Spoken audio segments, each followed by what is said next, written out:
Hello, I'm Mark Stubbs, a former member of the Idaho legislature.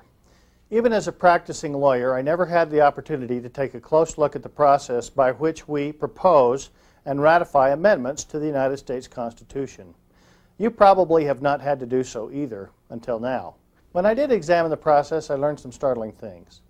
America has come dangerously close to requiring Congress to call a convention for proposing amendments to the Constitution. If only a handful of additional state legislatures apply to Congress for a convention, the machinery of a convention will be set in motion. Once this machinery has begun to operate, as former Chief Justice of the United States Supreme Court Warren Burger has written, it will be too late to stop it. There is still time to step back from the brink of a convention, but it will require your attention and your action. To help preserve the system of government and the guarantees of personal liberties which we all enjoy and which we sadly have come to take for granted, please give your closest attention to this message which Mark Bork has presented just for state legislators.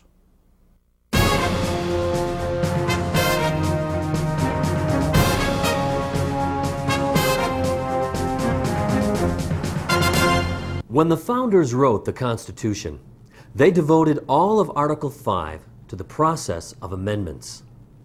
Two separate and distinct methods of proposing amendments to that Constitution were provided. Those proposed by Congress and those proposed by a special convention called for the purpose. Throughout the history of America, all amendments to the Constitution have been proposed by Congress. The convention method of amendment has never been used. What is an Article 5 convention anyway? Congress must call a constitutional convention, commonly called a con-con, when the legislatures of 2/3 of the states apply for one. Once the critical mass of 34 states has applied, Congress has no choice in the matter. The convention has to be called. The role of state legislatures in amending the United States Constitution is very limited. As a legislator, you have broad powers to deal with matters pertaining to the laws and the governing of your state. But your powers in the process of amending the federal Constitution are of a different kind. The Constitution grants powers to state legislatures to do something which is beyond the usual scope of their authority. The power to set in motion a process which can change the supreme law of the land. This extraordinary power is limited to the precise wording in Article 5. Let's take a close look at Article 5. As a legislator, you are given the powers to apply to Congress to call a convention, if you deem one to be necessary. But you are given no power to decide what topics the convention will consider. No power to write the desired amendment or amendments, and no power to say that the application is ineffective if a convention might violate any restrictions and limitations which you may want to include in your application. Article 5 clearly gives the power to propose amendments exclusively to the convention. This is explicit in the wording of the article, which sets up a three-step process. Step 1. The legislatures of the states apply to Congress to call a convention. Step 2. Congress calls the convention while deciding other details, such as where the convention may meet, how delegates are to be paid, and how much, how many delegates there will be, and how they are chosen. Note that nothing in the Constitution requires nor guarantees that delegates to a con-con will be elected by the people. Congress is given a free hand to determine the method of selecting these delegates. Congress itself could choose to make the appointment of delegates. Congress could provide that the state legislatures appoint delegates. In short, Congress is given a blank check to determine how convention delegates are to be chosen. It could provide for their election, but it is not required that they do so. Associate Justice of the Supreme Court, Arthur Goldberg, has warned the nation that this absence of any guarantee of electing delegates could put the convention within the control of special interest groups. writing for the Miami Herald, he stated, quote, "The absence of any mechanism to ensure representative selection of delegates could put a runaway convention in the hands of single-issue groups whose self-interest may be contrary to our national well-being." Ending the quote. Congress also has the power to determine how many delegates each state will have. But note again, the Constitution does not guarantee that every state is entitled to at least one delegate. Step 3. The call is for a convention for proposing amendments to the Constitution. This language clearly states that only the convention is authorized to determine how many amendments will be proposed and what subjects will be addressed in those amendments. During the first 100 years of the Republic, applications for a convention did not try to tell the convention which amendments to propose. That is, they were general calls for a convention. These early applications left the determination of the content of the amendments to the convention which would propose them. In these early years, state legislators knew and respected the fact that only the convention could decide what amendments would say. As time passed, the state legislators of America lost sight of the clear language of the Constitution. Later, they attempted to dictate to a convention what amendments it could propose. They did this by stating in their applications that they sought only a limited convention with authority to propose an amendment on a single subject. By issuing single-issue applications, legislatures sought to turn an Article 5 convention into a rubber-stamp body, a body which could do only what the applications allowed. These unenforceable limitations defied the intended purpose of the convention, which was to deliberate and decide what amendments, if any, it would propose. The wording of Article 5 even authorizes a convention to meet and decide that it will propose no amendments whatever and simply adjourn, if that is what the delegates want.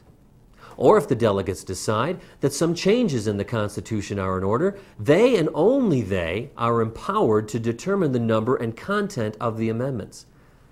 This is a far cry from the crippled convention which would be created if state legislatures could dictate to the convention what it must do. What happens if a legislature does include in its application limitations which try to force a convention to consider only one or a few subjects? This has happened routinely in our more recent history. The most recent movement for a con has been dressed up as a movement to require Congress to call a convention for the limited purpose of proposing an amendment requiring a balanced federal budget. Other applications have sought a convention only to propose amendments to ban flag burning, to ban abortion, to establish term limits, to let states decide the apportionment of their legislative districts, and many other topics. The topics to which a convention is to be limited are always designed to be appealing. America's leading jurists and legal scholars, however, agree that legislatures have no authority to tell a convention what subjects it will address in a convention. United States Supreme Court justices and the nation's leading legal scholars have written privately that these single subject limitations cannot be enforced. That if a convention is called, it will be free to propose any kind and number of amendments to the same effect as if the limitations in the applications did not exist. In other words, although the applications are effective, all such limitations must be ignored. Chief Justice of the United States Warren Burger wrote, quote, "I have also repeatedly given my opinion that there is no effective way to limit or muzzle the actions of a constitutional convention. The convention could make its own rules and set its own agenda. Congress might try to limit the convention to one amendment or to one issue, but there is no way to assure that the convention would obey. After a convention is convened, it will be too late to stop the convention if we don't like its agenda." Ending of quote. Chief Justice Burger has issued a stern warning. Nobody tells a con what to do. Its powers to propose amendments are unlimited. In light of this information, does America, do you really want to risk a convention? As we will explore later, the risk of a convention is far greater than commonly understood. Chief Justice Burger continues saying, quote, "Whatever gain might be hoped for from a new constitutional convention could not be worth the risk involved. A new convention could plunge our nation into constitutional confusion and confrontation at every turn, with no assurance that focus would be on the subject needing attention. I have discouraged the idea of a constitutional convention, and I am glad to see states rescinding their previous resolutions requesting a convention. In these bicentennial years, we should be celebrating its long life, not challenging its very existence." Ending the quote. How great is the risk of a convention, either intended or inadvertent? At one point in time, 32 of the required 34 states had applied to call a convention. They had used the unenforceable requirement that only a balanced budget amendment be addressed. Since then, 3 states have rescinded their applications. Legislators in these rescinding states came to realize that they had applied for a convention only with a vague understanding of the convention process, but with a firm desire to balance the federal budget. They came to realize the dangers inherent in any convention only after the nation's most eminent legal scholars began to reveal the dangers involved. The fact that many state legislatures have included the unenforceable single-issue limitations in their applications shows a pervasive lack of understanding by legislators of their role and powers in seeking an Article 5 convention. So long as any applications remain in effect, there is a danger of either an intended or an inadvertent convention.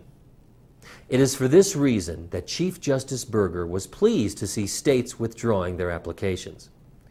Similar views come from Associate Justice of the United States Supreme Court, Arthur J. Goldberg, who said, quote, "As we look forward to celebrate the bicentennial of the Constitution, a few people have asked, why not another constitutional convention? I would respond by saying that one of the most serious problems Article 5 poses is a runaway convention. There is no enforceable mechanism to prevent a convention from reporting out wholesale changes to our Constitution and Bill of Rights. Moreover, the absence of any mechanism to ensure representative selection of delegates could put a runaway convention in the hands of single-issue groups whose self-interest may be contrary to our national well-being." There ends the quote. Justice Goldberg is not the only eminent legal scholar to be concerned about a runaway convention. Rex E. Lee, former law school professor and later president of Brigham Young University, has written, quote, "In short, if the question is whether a runaway convention is assured, the answer is no. But if the question is whether it is a real and serious possibility, the answer is yes. In our history, we have only one experience with a constitutional convention, and while the end result was good, the convention itself was a definite runaway." Ending the quote. Of the same mind is Charles Allen Wright, professor of law at the University of Texas at Austin. He writes, quote, "I feel quite certain that even opening the door to the possibility of a constitutional convention would be a tragedy for the country." Ending the quote. In addressing the ineffectiveness of any legislature trying to limit a convention to a balanced budget amendment, Christopher Brown, professor of law at the University of Maryland, writes, quote, "In my view, the plurality of amendments opens the door to constitutional change far beyond merely requiring a balanced federal budget." End of quote. The harshest criticism of using the convention method of amendment to require a balanced federal budget comes from Gerald Gunther, professor of law at Stanford University. After reviewing the political intrigue involved in seeking resolutions for such a convention, he writes, quote, "There is no denying the fact if the present balanced budget convention campaign succeeds in eliciting the necessary applications from 34 state legislatures, the convention call will be triggered by inadequately considered state applications. For the vast preponderance of the legislative applications rest on an entire absence of consideration of the risk of a convention rout. In my view, that constitutes a palpable misuse of the Article 5 convention process. The convention route, as I have said, is legitimate when deliberately and knowingly invoked. The ongoing campaign, by contrast, has produced a situation where inattentive, ignorant, at times cynically manipulated state legislative action threatens to trigger a congressional convention call. I cannot support so irresponsible an invocation of constitutional processes." Ending the quote. Later, Professor Gunther also wrote, quote, "The fear that a constitutional convention could become a runaway convention and propose wholesale changes in our Constitution is by no means unfounded. Rather, this broad view of the authority of a convention reflects the consensus of most constitutional scholars who have commented on the issue." There ends the quote. Bluntly put, Professor Gunther declares that state legislators have applied to Congress for a balanced budget convention without knowing what they are doing, having been misled and manipulated by special interest lobbyists. A small minority of legal scholars believe that a single-issue convention can be called. To support their position, con proponents point to these scholars and ignore the majority view. But the very existence of such a substantial diversity of opinion among these scholars renders the dangers of a convention very real. Con proponents have been unable to mount a successful challenge to the overpowering logic of the majority view that a con cannot be limited to a single issue. Driven by desperation, they have attacked the integrity of these scholars by accusing them of bias. They falsely accuse them of intellectual dishonesty, claiming that the scholars are opposed to a balanced federal budget because they fear losing federal grants to themselves and their universities. The abject silliness of this argument is instantaneously apparent. There are no reports of any scholar or university having lost any of their grants in the process of balancing the budget. Applications for a convention are serious business, only to be used if a legislature believes that the present Constitution is structurally flawed and in need of repair. An unbalanced federal budget is not the result of a constitutional flaw. It is the result of a Congress which refused to obey constitutional restraints upon its spending of federal funds. Also remember, there are no guarantees of what the convention might produce. Applications are not tools of blackmail or power politics to be used to force Congress into doing something. The risks are enormous, and the possible benefits have never been established. Threatening to use a constitutional convention to secure a balanced budget amendment from Congress is like using a thermonuclear device to destroy an iceberg. If you can bring yourself to the preposterous position of saying, well, yes, we did have a runaway convention in 1787, but it can't ever happen again, please first consider these additional remarks of Stanford Law School professor Gunther.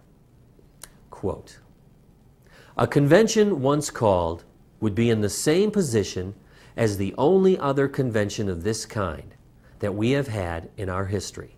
The 1787 Constitutional Convention that proposed the Constitution that we live under today and whose bicentennial we celebrated so recently. The Philadelphia Convention, too, was in effect a runaway convention." Ending the quote. You and your colleagues have come to depend upon certain national organizations which have a history of providing helpful information and technical assistance about a variety of topics concerning state government. Chief among them are the National Taxpayers Union, the National Tax Limitation Committee, and the American Legislative Exchange Council, or ALEC. They have developed a level of credibility with you because of your ongoing association with them. When these organizations support a balanced budget convention and claim only to want a balanced budget and not a convention, it is easy to want to believe them. The core of their statements in hearings before legislatures around the nation is, quote, "Don't worry, a runaway convention is impossible," closing the quote. It can be hard to doubt their claims and representations in light of their past helpfulness. However, that helpfulness in other areas of state government cannot justify their position in resisting rescission of con applications in light of the crushing weight of legal opinion concerning the dangers created by leaving these applications in an active condition. The issue was handled superbly by Rex E. Lee, former president of Brigham Young University and a former member of the law school faculty at that institution. He had received a letter of inquiry from a member of the Utah legislature concerning the scope of authority which an Article 5 convention would have. He stated, quote, "This is in response to your letter on December 12th, in which you asked for my opinion concerning whether under Article 5 of the United States Constitution, a constitutional convention called to consider a particular issue could be limited either by congressional directive or otherwise to that single issue. The only safe statement that could be made on this subject is that no one knows. But the only relevant precedent would indicate that the convention could not be so limited.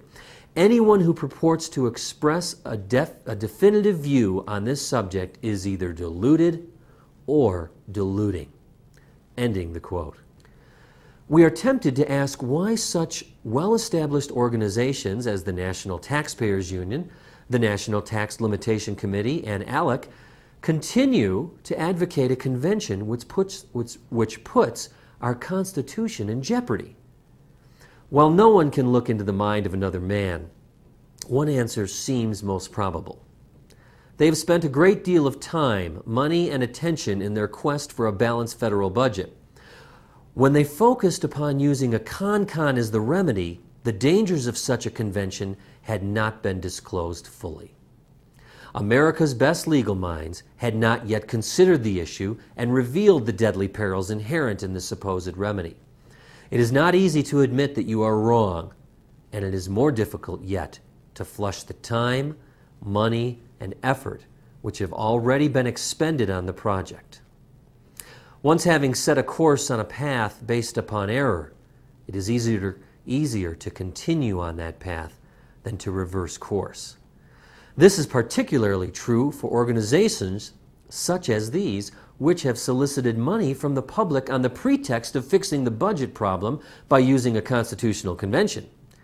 An about-face on this issue runs the risk of losing public support, public confidence, and financial contributions on an issue which has little public understanding.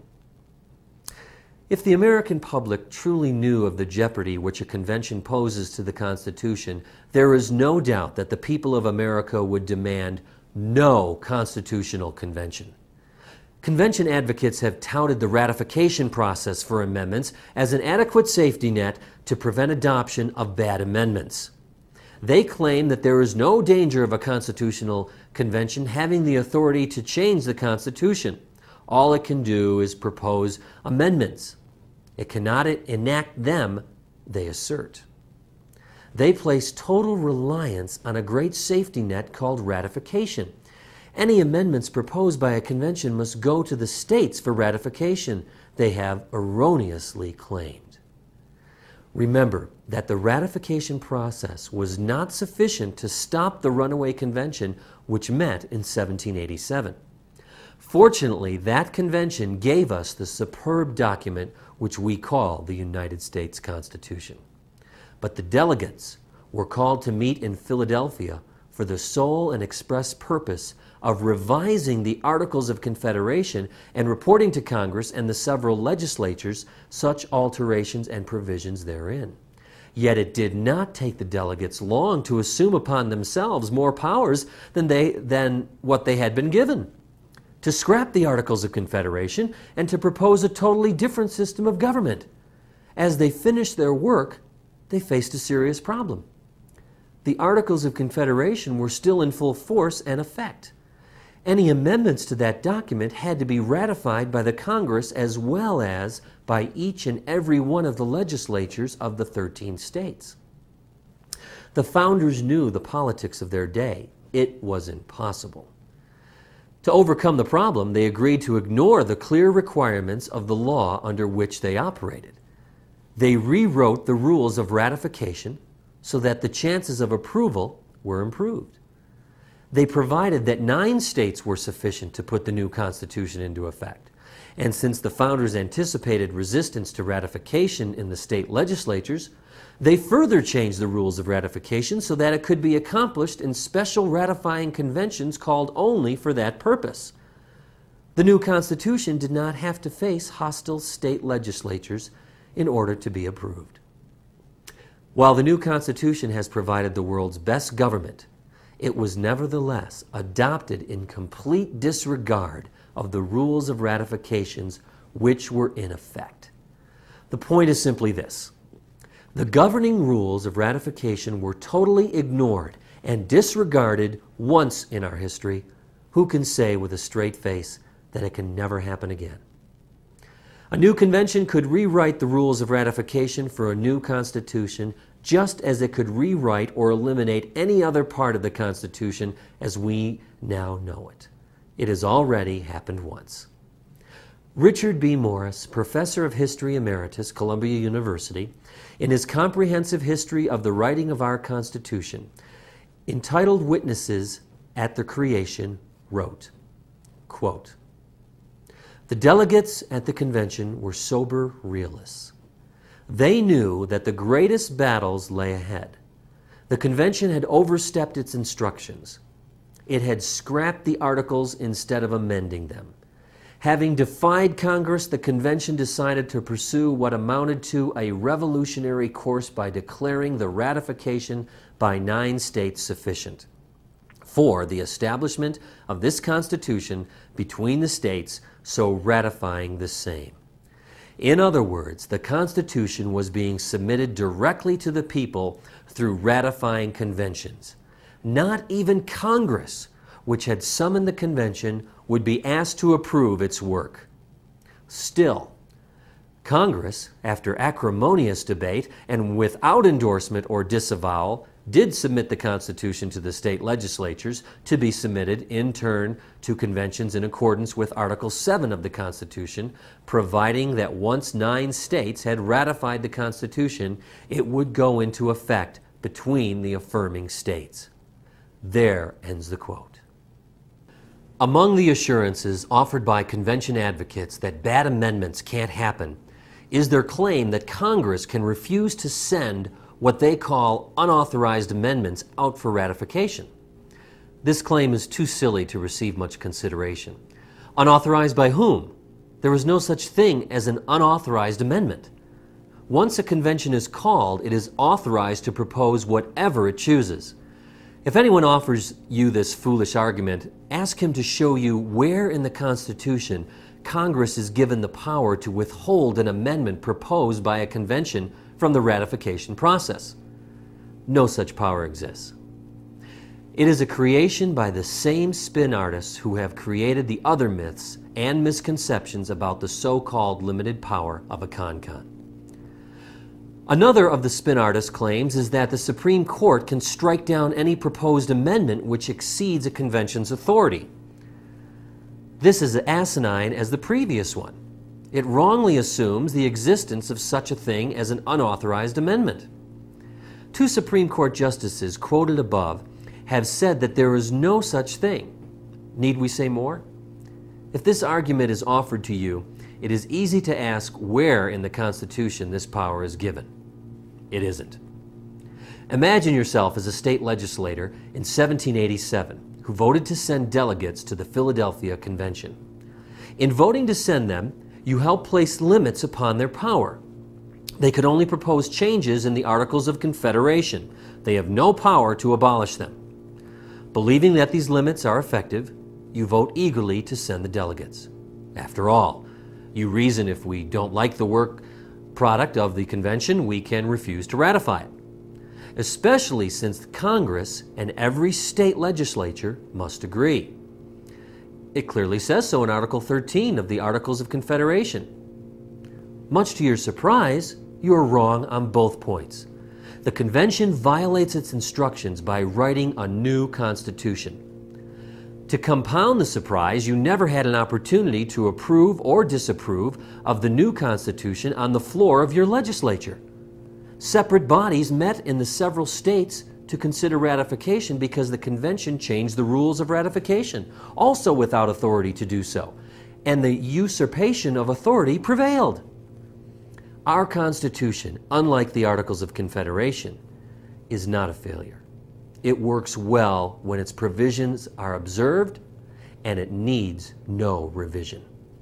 Even under the current ratification procedures in Article 5, if they are not changed by a newly sitting convention, a legislature is not guaranteed to have a proposed amendment come before it for ratification. Take the example of the 21st Amendment, which was adopted to repeal prohibition. The last state completing ratification was Utah, a state whose political and religious demographics made it the least likely to approve the repeal of prohibition. There is little likelihood that the Utah legislature would have approved the repeal if it had been given an opportunity to vote on it. But the Utah legislature never got to consider the amendment. Congress proposed the 21st Amendment and provided that it would be ratified by conventions assembled in the states for that purpose.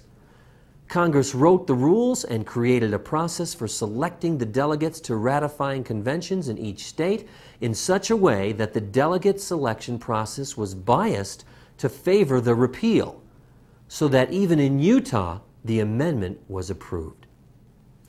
It was all done in accord with Article 5 constitutional procedures. This could happen again if a convention is called today. The proponents of a convention have used a multiplicity of tactics to get legislative support for their project.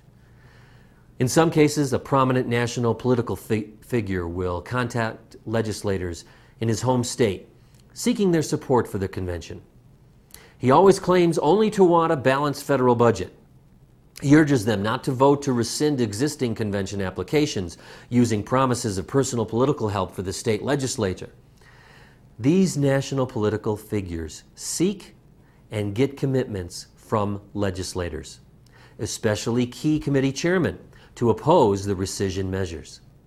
In some cases, the appeal is on a very personal basis, in which the national political figure will claim that a rescission of con applications will hurt him personally and politically. These appeals are tempting to many legislators. But there is more at stake than promises of personal political help and personal pleas. The integrity and the very existence of the Constitution as we know it could be in jeopardy if a convention is called. This is not hype nor mere rhetoric. It is the collective wisdom of the nation's leading judges and legal scholars. This is a time for introspection and commitment to a way of government and a way of life. It is a time to stand straight and firm to repeal all convention applications. Too many brave men and women have sacrificed too much in defense of their country and their Constitution to have it put in jeopardy by the intentional or inadvertent calling of a constitutional convention. The decision to preserve the Constitution or to leave it in the jeopardy described by Chief Justice Burger and other scholars is your decision. As a legislator, you will never make a more important one. Will you put the Constitution and principles above mere personal or political considerations? All extant applications for a con must be repealed. Please stand up for the Constitution and for America. These leading legal scholars agree. No one can mandate a limited, single-issue constitutional convention.